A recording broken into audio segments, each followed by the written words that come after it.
Eh bien, il est 32, il est temps de commencer ce webinaire. Merci à toutes et à tous d'avoir répondu présent pour ce premier webinaire Claro de l'année. On s'était vu la dernière fois au mois du coup de décembre pour faire un webinaire autour de la thématique du handicap. Et on se retrouve du coup en ce début de mois en ce début d'année, pardon, pour ce webinaire autour du logement. On vous repartagera les prochaines échéances et les prochains webinaires qui sont prévus d'ici au mois d'avril. Concrètement, rentrons dans le vif du sujet et parlons un peu de cette thématique du logement et des aides qui peuvent exister à ce sujet-là. Avant de commencer, les plus habitués le connaissent. On va juste rappeler rapidement pour les nouveaux utilisateurs, et puis ça fait jamais de mal d'avoir un petit rappel. Qu'est-ce que c'est que Claro et à quoi ça sert?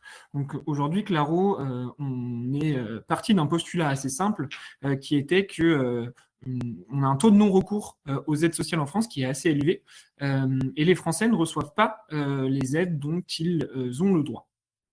Ce pour plusieurs raisons. Ça peut être que tout simplement on ne les connaît pas, tout simplement on ne les demande pas parce que les démarches peuvent être un peu compliquées.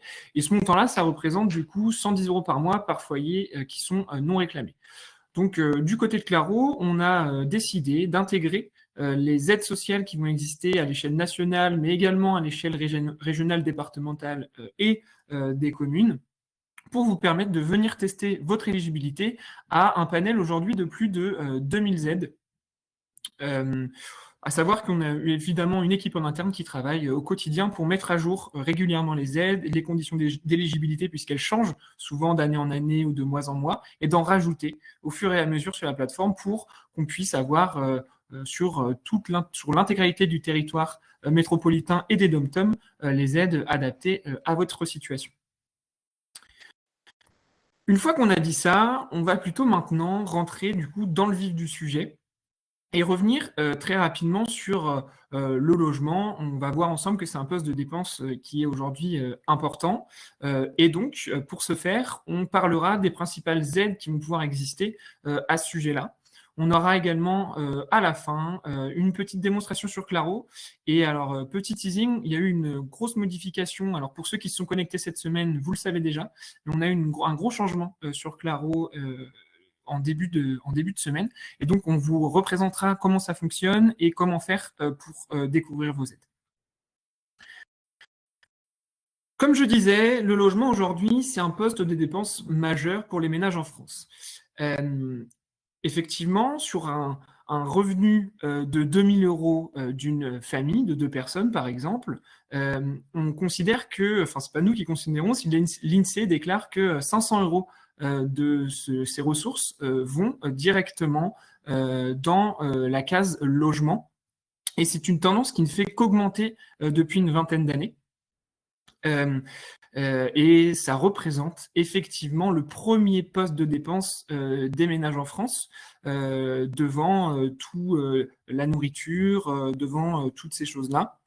Quand on dit montant du loyer et des charges associées, c'est tout ce qui va être effectivement électricité, gaz, parties communes, etc. Donc concrètement, en partant de ce postulat, on s'est posé la question de quelles sont les possibilités d'aide à ce sujet pour nous permettre de réduire ce poste de dépense majeur.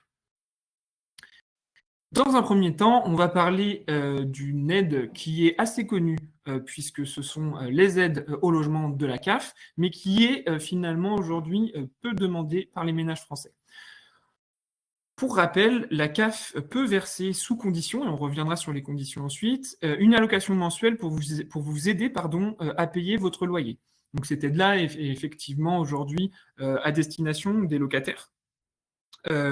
Pour pouvoir faire une demande d'aide au logement auprès de la CAF, ça se passe directement sur votre compte CAF. Une fois que vous avez du coup réalisé la demande, la CAF va étudier votre dossier et va surtout étudier 3 informations spécifiques. C'est ces 3 critères-là qui vont faire en sorte que oui ou non, la CAF va vous attribuer une allocation mensuelle pour vous aider à payer votre loyer. La première chose, c'est qu'elle va prendre en compte les ressources des 12 derniers mois de l'ensemble des personnes qui vivent sous votre toit. Ça, c'est assez important et on y reviendra très rapidement après, mais il va réellement falloir déclarer l'ensemble des ressources des personnes qui vivent sous votre toit. Si ce n'est pas fait, vous pourrez malheureusement ensuite vous retrouver d'une année sur l'autre ou d'un trimestre à l'autre dans une situation trop perçue où vous devrez du coup rembourser la CAF des sommes trop perçues. Le deuxième critère qui est important va être au sujet de la composition de votre foyer. Pardon. Donc, c'est ce qu'on disait un petit peu précédemment. La composition de votre foyer, qu'est-ce que c'est? Eh bien, c'est tout simplement toutes les personnes qui vivent sous votre toit. Il faut faire attention à une chose, c'est qu'un foyer fiscal, les personnes qui sont dans votre foyer fiscal ne sont pas forcément les personnes qui sont considérées dans votre foyer CAF et inversement. Je m'explique. Pour la CAF, un foyer, c'est l'ensemble des personnes qui vivent sous le même toit. Et pour, du coup, les impôts et le trésor public, un foyer fiscal, c'est l'ensemble des personnes qui sont rattachées à vous fiscalement. Et c'est donc deux choses différentes. Pour le calcul des aides au logement, la CAF va simplement s'attarder sur votre foyer CAF et le nombre de personnes que vous déclarez vivre avec vous sur votre toit directement sur votre compte CAF. La troisième information spécifique qui va faire si oui ou non vous allez être éligible aux APL et aux aides au logement dans un sens plus large, ça va être le montant de votre loyer hors charge. Attention, effectivement, lors de votre demande, on va vous demander, la CAF va vous demander de déclarer le montant hors charge et non pas le montant chargé pour calculer vos allocations de logement. Pour rappel, je le disais un tout petit peu en préambule, aujourd'hui, c'est une aide qui est connue. C'est-à-dire que les APL, on a l'impression que c'est assez commun dans notre quotidien, mais ça reste une aide qui est peu demandée. Selon un dernier rapport en 2022 de l'adresse, le taux de non-recours est quand même à 40%. Ça veut dire que 40% des ménages éligibles ne demandent pas les APL. C'est pourquoi il est assez important de se poser, de revenir sur Claro, par exemple, de faire une simulation et de déterminer si oui ou non vous êtes éligible aux aides au logement pour ensuite pouvoir être accompagné dans la demande auprès de la CAF.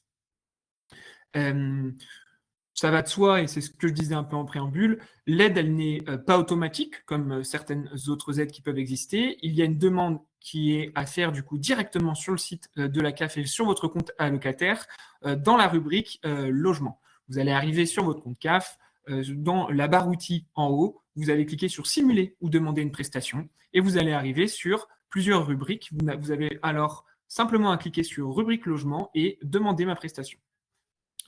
Point très important, et Alexandra va vous apporter plus de précision dans le chat, il faudra également faire remplir une attestation de loyer au bailleur pour ensuite l'adresser à la CAF.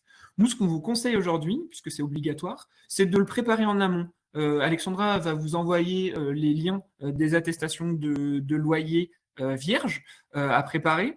Nous, on vous conseille de les préparer en amont, comme ça, dès que vous faites la demande, vous pouvez glisser un document supplémentaire et vous glissez l'attestation de loyer. Ça permet du coup de réduire le temps et le délai entre votre demande et le moment où vous allez bien commencer à bénéficier des allocations de logement. Donc voilà pour le premier point autour des aides au logement de la CAF. Comme je vous l'ai dit une première fois, je vous invite vivement à directement aller tester cette éligibilité sur Claro et ensuite on vous explique pas à pas comment faire pour effectuer la demande auprès de la CAF. Le second point intéressant, c'est qu'il va exister des aides au logement directement mises à disposition par Action Logement. Alors peut-être qu'il y a besoin de recontextualiser qu'est-ce que c'est qu'Action Logement. Action Logement, aujourd'hui, c'est un organisme qui agit pour maintenir dans un logement ou pour faciliter l'accès à un logement. Il est du coup à destination des personnes qui sont salariées d'une entreprise du secteur privé de plus de 10 salariés. Donc ça, c'est quand même un point important à savoir. C'est qu'aujourd'hui, Action Logement agit via ce qu'on appelle le 1% patronal versé par les employeurs. Donc, il est à destination des salariés d'entreprises de plus de 10 salariés du secteur privé. Si, par exemple, vous travaillez dans la fonction publique ou vous êtes actuellement en recherche d'emploi, mais que votre conjoint ou votre conjointe travaille dans le secteur privé d'une entreprise de plus de 10 salariés, vous pouvez bénéficier d'un accompagnement d'Action Logement. Action Logement, concrètement, aujourd'hui, on vous a ressorti 4 aides qui peuvent être intéressantes et qui ne vont pas bénéficier pour les mêmes profils de personnes, mais également pour les mêmes projets. La première, c'est MobiliJeune. MobiliJeune, c'est une aide pour le paiement du loyer pour les moins de 30 ans qui sont en alternance.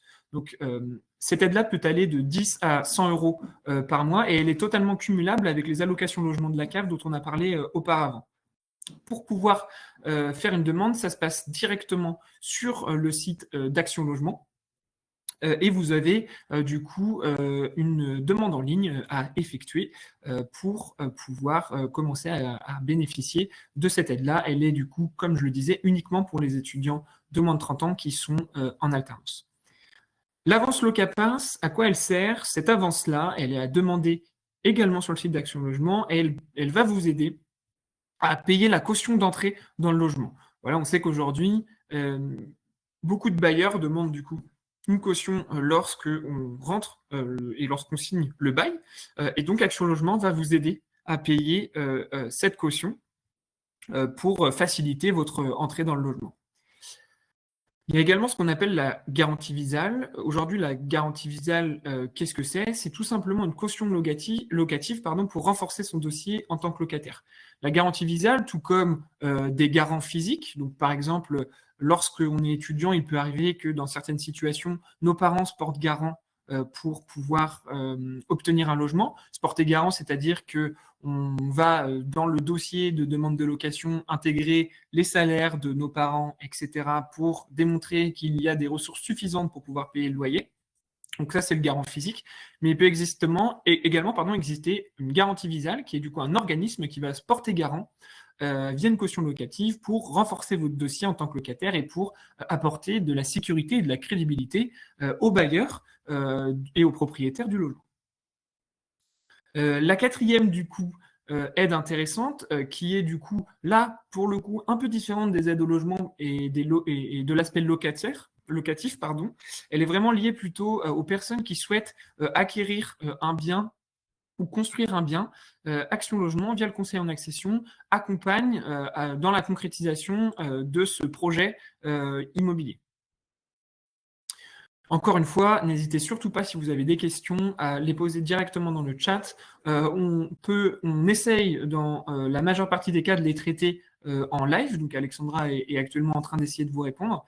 Et pour ceux qui ne peuvent pas, pour ceux pour lesquels les questions, on ne peut pas y répondre tout de suite, on vous conseillera, on vous renverra vers notre adresse mail ou vers le chat pour pouvoir vous répondre a posteriori d'ici quelques jours.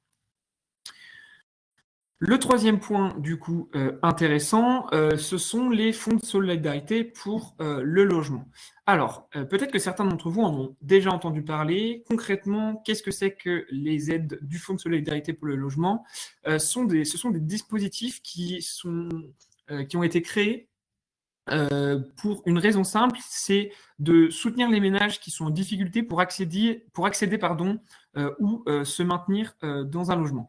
Elles vont venir couvrir plutôt des aides financières liées au loyer, à vos charges et surtout à des impayés et vont pouvoir également vous accompagner si vous avez des difficultés en chaque fin de mois pour payer vos différentes factures liées par exemple à l'énergie, liées également au loyer le but ultime, comme vous l'avez bien compris, c'est de vous permettre de rester et de vous maintenir au sein de votre logement, même dans des situations financières compliquées et même dans des situations d'impayés.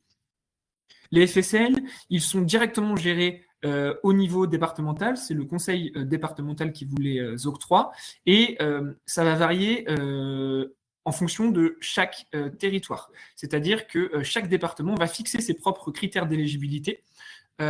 Et donc, pour construire un dossier de demande de FSL, si vous êtes dans une situation difficile, il faut directement se rapprocher d'un service social de proximité qui va vous accompagner dans la démarche et qui va surtout également pouvoir déterminer si oui ou non il faut et vous pouvez monter un dossier pour pouvoir toucher le FSL.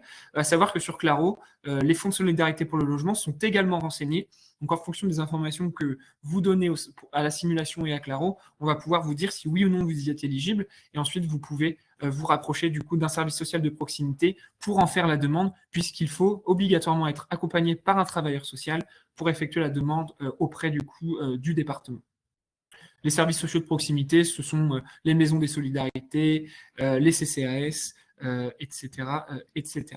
Donc, en quelques mots, rapidement, les fonds de solidarité pour le logement, ils sont vraiment destinés pour les ménages qui sont en difficulté et qui ont des ressources assez faibles et qui ne peuvent pas et qui se retrouvent de temps à autre dans des situations d'impayés.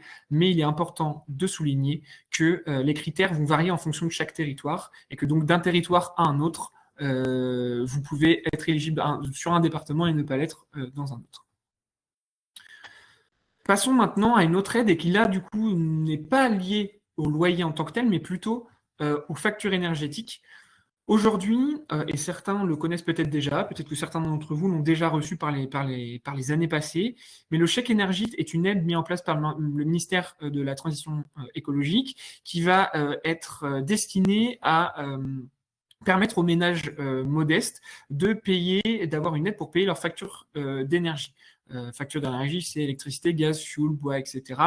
Ou de financer également des travaux de rénovation énergétique dans le but d'améliorer la performance énergétique du logement. Et donc, qui dit amélioration de la performance énergétique du logement, dit baisse des factures d'énergie d'une année à une autre. Pas de démarche à effectuer en tant que tel pour obtenir le chèque énergie. Il est attribué automatiquement en fonction des revenus que vous avez déclarés sur le dernier avis d'imposition. Vous pouvez, une fois que vous le recevez, puisque le chèque énergie est envoyé, alors je ne vais pas m'avancer encore puisque l'État n'a pas encore communiqué officiellement, mais il a été envoyé les années précédentes à partir du mois de mai. Il vous est envoyé directement à l'adresse que vous indiquez sur votre avis d'imposition. Et une fois que vous le recevez, il est utilisable directement auprès des fournisseurs d'énergie. Ou alors, si vous l'avez déjà eu par les années passées, vous avez peut-être déjà raccordé le chèque énergie à votre fournisseur, et donc vous n'aurez peut-être même aucune démarche à effectuer cette année, il sera directement envoyé à votre fournisseur d'énergie. À savoir qu'il existe chaque année un grand nombre de Français qui sont éligibles au chèque énergie, mais qui ne le reçoivent pas pour plusieurs raisons, parfois parce que vous avez changé d'adresse, parfois parce qu'on ne vous l'a pas livré, pour plein de raisons. Et donc, il est important à ce moment-là de se rendre sur la plateforme mise en place par le ministère, alors qui aujourd'hui est inactive puisqu'elle va réouvrir au mois de mai. On recommuniquera dessus à ce moment-là de toute manière, nous, du côté de Claro. Mais si vous y êtes du coup, si vous ne l'avez pas reçu, pardon, il est important de faire une réclamation sur cette plateforme pour pouvoir l'obtenir. À savoir que si vous ne faites pas de réclamation d'ici la fin de l'année, ce sera malheureusement perdu et impossible de le récupérer. On communiquera en temps et en heure de notre côté, côté Claro, pour vous expliquer comment faire pour faire une réclamation si vous ne l'avez pas reçu. Juste à titre informatif, quand on parle de ménage modeste, aujourd'hui, le plafond du coup le revenu fiscal de référence maximum, donc le revenu fiscal de référence, il se trouve sur votre avis d'imposition, il est de 11 000, donc il ne faut pas dépasser 11 000 par part fiscale. Donc vous pouvez en regarder très rapidement votre avis d'imposition de l'année précédente pour déterminer si oui ou non vous dépassez les 11 000 € de RFR par part fiscale. Il nous reste 10 minutes, c'est plutôt parfait. On va du coup maintenant enchaîner sur les légers changements qu'il y a eu sur la plateforme Claro. Et enfin, on prendra un temps à la fin pour recueillir vos différentes questions avec Alexandra, y répondre. Et si on n'a pas le temps de pouvoir toutes les traiter, on reviendra vers vous ultérieurement.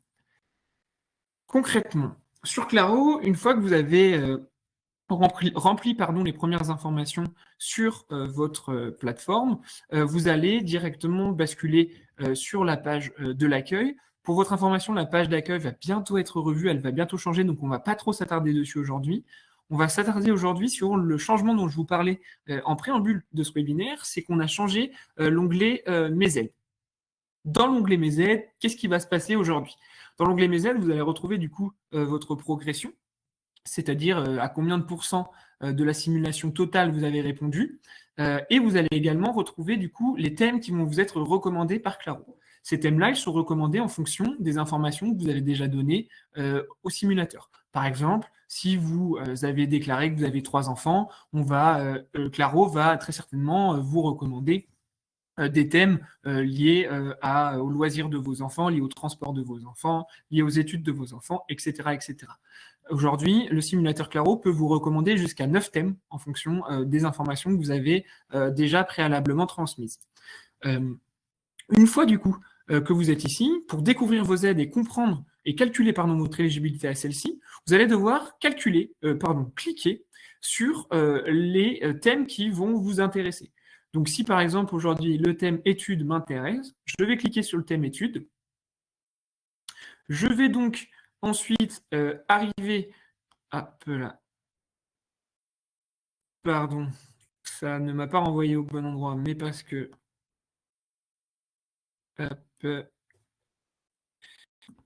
Tac. Si vous cliquez par exemple sur le thème études, vous allez du coup pouvoir calculer vos aides liées à cette thématique. Vous cliquez ensuite sur calculer vos aides et on va du coup vous poser quelques questions pour déterminer si oui ou non vous êtes bien éligible. Une fois que du coup vous avez complété ce thème-là, vous allez retrouver toutes les aides pour lesquelles vous êtes éligible dans l'onglet juste au-dessus, aide à obtenir. Sur l'onglet aide à obtenir, on va du coup vous indiquer l'ensemble des aides que le simulateur a calculées et pour lesquelles vous êtes éligible actuellement. Pour les obtenir, comment faire? Il va falloir du coup ensuite cliquer sur chaque carte d'aide pour regarder et comprendre comment effectuer ces démarches. Une fois que vous êtes sur la carte d'aide, vous allez devoir ensuite suivre pas à pas les différentes instructions qui vous sont données sur la carte de l'aide. À savoir qu'il est vraiment important d'aller au bout de ces démarches-là pour pouvoir ensuite faire la demande auprès de l'organisme. Une fois que du coup la démarche est faite, vous allez du coup devoir attendre que l'organisme, donc là pour le coup, moi j'ai fait une démarche pour les allocations familiales, soit du coup vous donne une réponse en fonction des informations que vous lui avez transmises. Évidemment, là, je n'ai pas eu le temps de me rendre sur mon compte CAF et de faire la demande d'allocation familiale. Il va de soi que lorsque j'ai consulté du coup les démarches ici, on indique bien qu'il faut se rendre sur votre compte CAF et on vous explique ensuite comment faire pour faire la démarche directement sur votre compte CAF. De toute manière, si vous avez la moindre difficulté ou la démarche n'est pas claire pour vous, vous ne parvenez pas à la faire, vous n'hésitez surtout pas à nous contacter ici, en bas à droite, sur le chat, où nous sommes du coup présents pour pouvoir répondre à vos questions.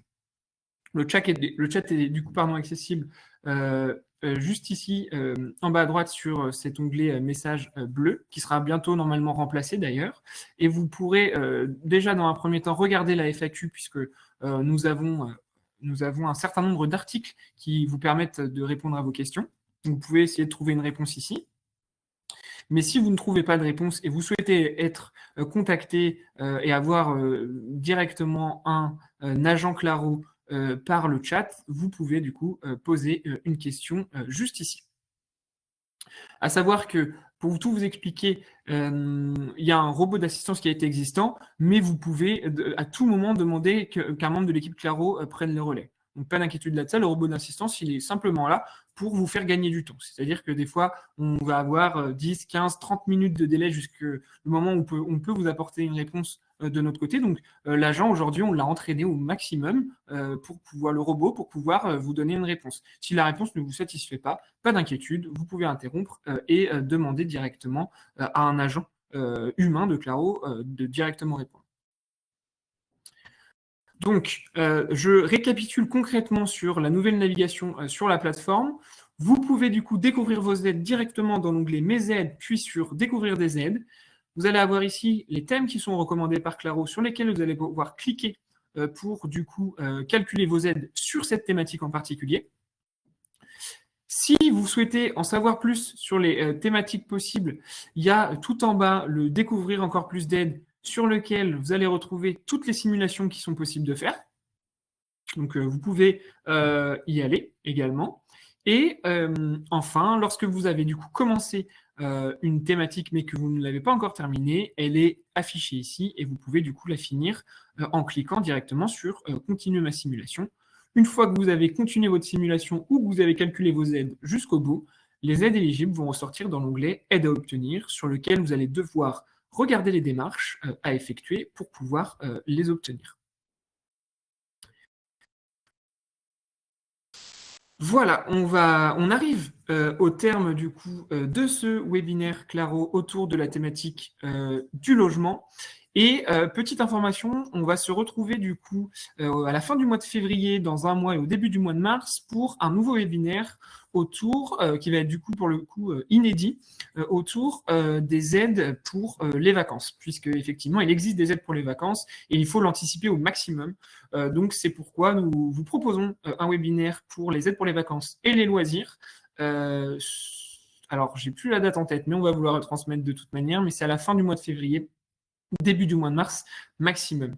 En tout cas, je vous remercie pour votre présence en nombre aujourd'hui. Je vous invite évidemment à retourner sur votre simulation Claro pour découvrir des aides et nous restons évidemment à votre disposition pour vous accompagner dans vos différentes problématiques, démarches et questions.